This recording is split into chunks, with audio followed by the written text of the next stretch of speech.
경제 소식을 빠르고 친절하게 전달해 드립니다. 오늘 굿모닝 경제는 UME 한양대학교 경제금융대학 교수와 함께하겠습니다. 그래서 어서 오세요. 어서 오십시오.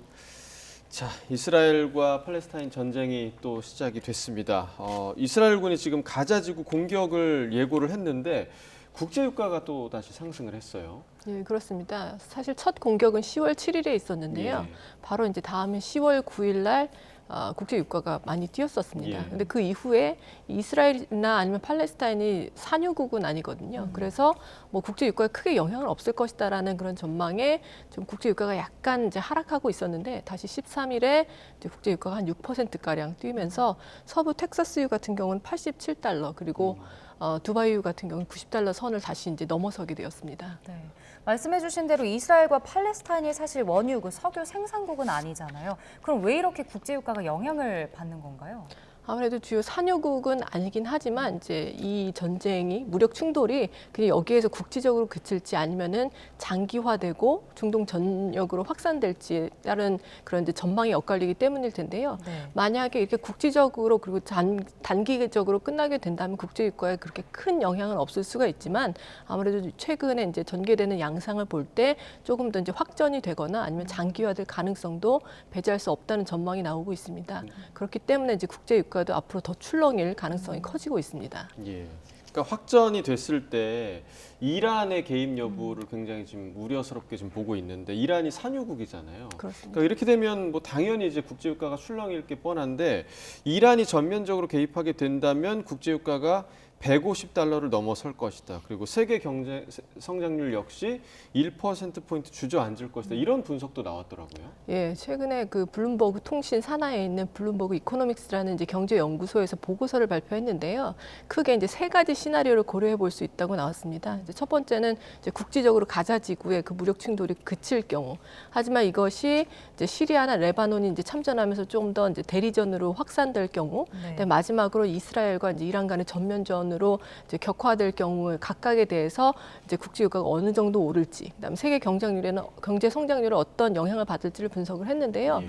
이게 이란이 산유국이라서 굉장히 국제 원유 공급에 큰 역할을 하고 있을 뿐만이 아니라 이란의 이제 호르무즈 해협이라고 있거든요. 근데 이 해협이 전 세계 이제 원유 공급량의 한 20% 정도가 이제 왔다 갔다 하는 해협이에요. 예. 따라서 만약에 이제 전쟁이 격화될 경우에 이란이 이 해협을 봉쇄하게 되면 전 세계 이제 원유 그러니까 유통되는데 굉장히 차질을 빚게 되는 거죠. 그렇다면 국제 유가가 뭐 150달러 선까지 올라가는 그야말로 오일 쇼크 사태도 발생할 수 있다는 그런 이제 전망이 나오고 있는 배경인데요.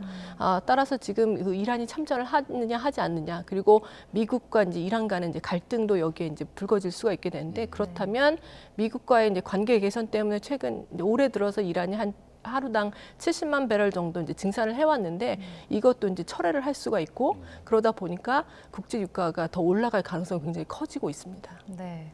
뭐 전쟁 상황에 따라 국제유가 추이도 좀 살펴봐야 할 것 같습니다. 자, 이번엔 국내 소식도 살펴보겠습니다. 글로벌 투자은행 두 곳이 한국 주식시장에서 상습적으로 불법 공매도를 하다가 적발됐다고 하는데 이 공매도, 그중에서도 무차입 공매도가 뭔가요? 자, 공매도가 무엇인지 이제 많은 분들이 아시겠지만 그래도 다시 한번 말씀을 드리자면 이제 본인이 보유하고 있지 않은 주식을 빌려서 매도하는 것이 바로 공매도입니다. 네. 그럼 이걸 왜 하느냐?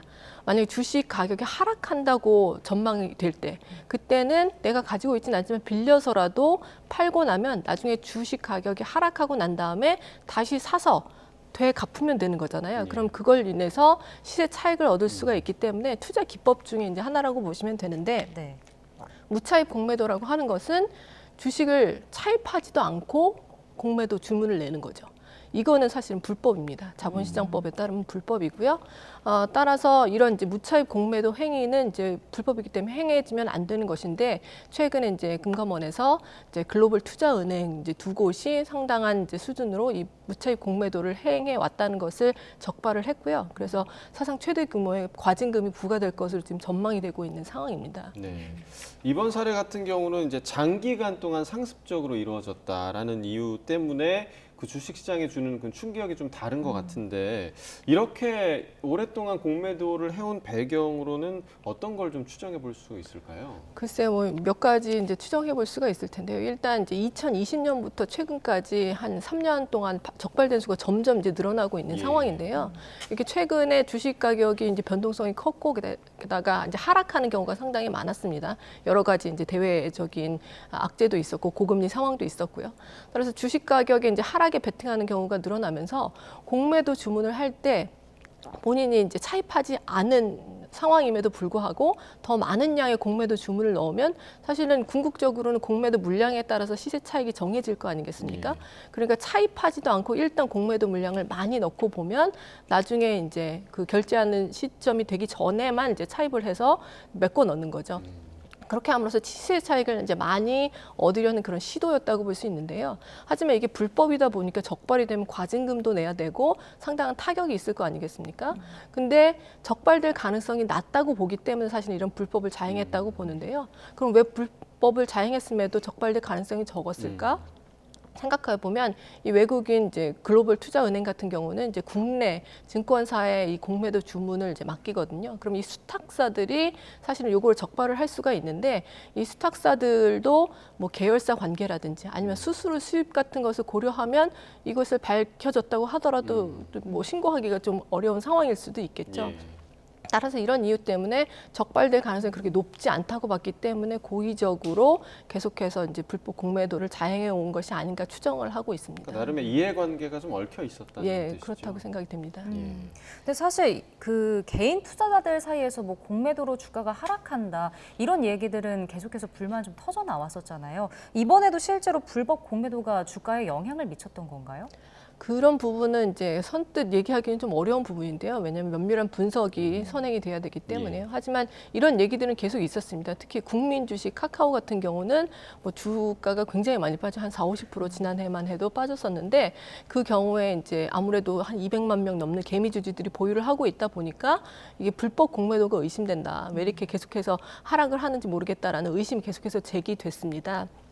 이번에 불법 공매도가 적발이 되면서 아 이게 정말 뭐 카카오라든지 아니면 주요 주식들의 주가 하락에 상당한 영향이 미친 것이 아니냐라는 이제 의심이 제기가 되고 있는데요. 네. 금감원 입장에서는 지금 밝히기로 이 불법 공매도가 이제 적발된 그 종목 자체가 한 100종목이 넘는다고 하고요. 그다음에 그 거래량 자체도 그 개별 종목의 거래량에 비하면 좀 이제 불법 공매도 물량이 좀 적은 편이어서 이것 때문에 주가 하락에 상당히 영향을 미쳤다고 보긴 좀 어렵다고 보고 있는 입장이지만 앞으로도 추가적인 분석이 필요할 것 같습니다. 예. 예. 국내 주식 시장의 이제 불안정성이 계속해서 지금 최근에 이어지고 있는데 이러다 보니까 이제 외국인들이 연일 좀 물량을 쏟아내는 모습을 보여주더라고요.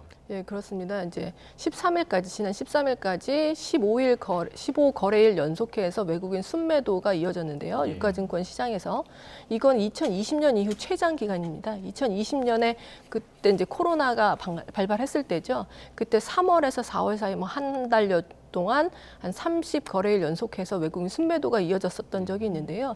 그 이후로 지금 최장으로 외국인 순매도가 이어지고 있는데 그럼 그 이유는 무엇일까 한번 생각을 해보면 아무래도 이제 최근에 불거진 그 중동에서의 무력 충돌도 이제 가능성이 있고요. 네. 아무래도 이런 사태가 벌어지면 안전자산에 대한 선호 심리가 아무래도 확산이 되게 되고 한국의 이제 주식시장은 아무래도 전체 글로벌 시장에서 보면은 위험 자산으로 간주가 되다 보니까 한국 주식시장에서 이제 좀 투자 자금이 빠져나가는 그런 경우가 있고요. 그 다음에 이제 수출이라든지 경기 회복이 아무래도 지금 아직 요원한 상황이다 보니까 경기에 대한 전망이 아주 좋지 않아서도 또 빠져나가는 이유가 될 수도 있고요. 그 다음에 고금리 긴축이 앞으로 점점 더 오래 지속될 거라는 그런 전망도 확산이 되고 있기 때문에 이런 여러 가지들을 고려했을 때 현재 국내 주식시장이 외국인 투자 자금이 대규모로 유입되기는 좀 어려운 상황이다라고 볼 수가 있겠습니다. 예. 네. 자, 이번 주 경제 일정도 좀 살펴보겠습니다. 이번 주에도 역시 일정들도 있고 뭐 지표들도 발표가 되는데 일단 한국은행 금융통합위원회 회의가 주목되고 있거든요. 이번에는 어떤 결론을 낼까요? 자, 한국은행이 이제 계속해서 이제 금리를 동결하고 있습니다. 1월에 3.5%까지 0.25%포인트 올린 이후로 5번 연속해서 이제 동결을 했는데요. 네. 이번에도 동결 전망이 이제 우세하다고 생각을 합니다. 뭐 금리를 올려야 되는 이유와 동결해야 되는 뭐 여러 가지가 있겠지만 일단 물가 측면에서 봤을 때는 소비자 물가지수 상승률이 9월 달에 3.7%로 다시 또 뛰었거든요. 네. 그래서 이것 때문에 금리를 더 인상해야 되는 것이 아니냐라는 얘기가 나오고 있고 또 최근에 국제 유가도 출렁이다 보니까 이것이 장기적으로 물가에 미칠 영향을 고려하면 금리를 인상해야 되는 것이 아니냐 하는 그런 주장들도 나오고 있는데요.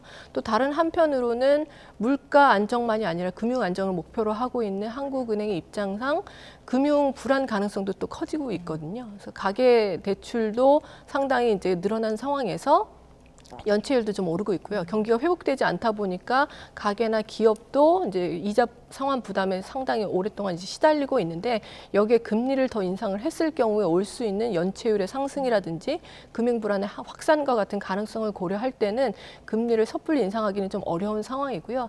또 이제 국제 유가가 물가에도 영향을 미치겠지만 이건 좀 시차를 두고 영향을 미치게 되겠고요. 현재 상황으로만 봐서는 이제 헤드라인 CPI라고 하는 이제 소비자 물가 상승률은 좀 높아지고 있지만 근원 물가 상승률은 계속해서 하향 추세를 지속하고 있거든요. 네. 따라서 당분간은 한국은행이 기준금리를 동결하면서 상황을 좀 지켜볼 것으로 그렇게 예상이 됩니다. 네. 그러니까 주목되는 경제 일정 중에 수요일 일정 중에 중국의 3분기 경제 성장률이 수요일에 이제 나올 예정인데 뭐 대중 수출 의존도가 높은 우리나라 입장에서는 이 부분을 좀 주목할 수밖에 없을 것 같은데 이번에 아예 4%대로 더 떨어질 거다 이런 전망도 있더라고요. 이 상황 지금 어떻게 보세요? 예, 지금 중국의 3분기 경제 성장률이 이제 4% 정도 나올 것이라는 이제 전망이 나오고 있는데요. 사실 1분기에는 4.5%, 그다음에 2분기에는 리오프닝의 영향으로 6.8% 이제 전년 대비해서 올랐는데 3분기에는 지금 조금 더 내려갈 것으로 4.4% 정도로 예상이 되고 있는데요. 현재 이제 중국 경기는 리오프닝 이후로 좀 회복이 되다가 경기 침체 국면으로 진입을 했는데 9월 달에 약간 이제 좋은 소식들이 나오고 있긴 합니다. 하지만 좀 혼조세를 보이고 있거든요. 그래서 뭐 그 제조업의 구매자 관리 지수라든지 아니면 이제 수출이 계속해서 감소를 하고 있지만 그 감소폭이 줄어든다든지 하는 것은 조금 좋은 소식이라고 볼 수가 있는데요. 하지만 이제 소비가 계속해서 좀 위축이 되고 있고 또 이제 물가 상승률이 사실은 마이너스를 계속해서 지속하고 있어요. 그래서 특히 생산자 물가 지수 같은 경우도 마이너스니까 디플레이션 압력이 크다는 거죠. 따라서 경기가 아직 급속도로 회복되는 그런 신호는 보이지 않기 때문에 3, 4분기 경제 성장률은 이제 중국 정부의 목표치보다는 좀 못 미치는 4%대 중반 정도가 나올 것으로 예상이 되고 있습니다. 네, 알겠습니다. 네, 굿모닝 경제 오늘 여기까지 듣겠습니다. 유혜미 교수와 경제 이야기 나눠봤습니다. 고맙습니다. 고맙습니다.